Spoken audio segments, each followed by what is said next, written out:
इस बीच एक और बड़ी खबर बता दें, वक्फ कानून को लेकर बीजेपी नेता अमित मालवीय का बयान सामने आया है। मुस्लिम वोटों के लिए वक्फ कानून को चुनौती दी जा रही है, ये उनका कहना है। तो लगातार देखिए, वक्फ कानून को लेकर भी अलग अलग प्रतिक्रियाएं सामने आ रही हैं, क्योंकि लगातार वक्फ कानून को लेकर देश के अलग अलग हिस्सों में प्रोटेस्ट भी देखने को मिला, सबकी मिलीजुली प्रतिक्रियाएं सामने आई। और इस बीच बीजेपी नेता अमित मालवीय ने बयान दिया है, कहा कि मुस्लिम वोटों के लिए वक्फ कानून को चुनौती दी जा रही है। इससे पहले 370 को निरस्त करने के लिए भी याचिका दी गई थी। क्यों? क्योंकि मुस्लिम वोट चाहिए और मुस्लिम वोटों के लिए ही इस प्रकार की चुनौतियां दी जाती हैं, इस प्रकार की याचिकाएं दाखिल की जाती हैं, ताकि किसी एक वर्ग को खुश किया जा सके।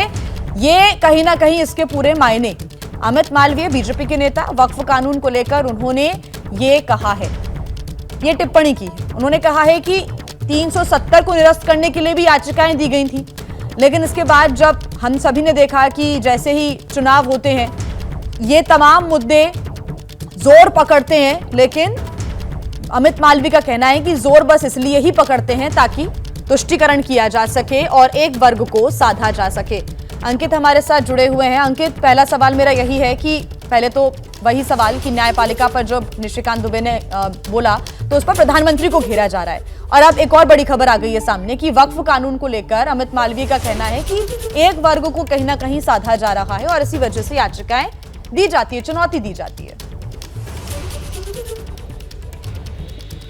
बिल्कुल, देखिए, हम ये जो निशिकांत दुबे ने जो बयान दिया है और अमित मालवीय ने जो दिया है उसको हम एक तरह से जोड़ भी सकते हैं। कैसे?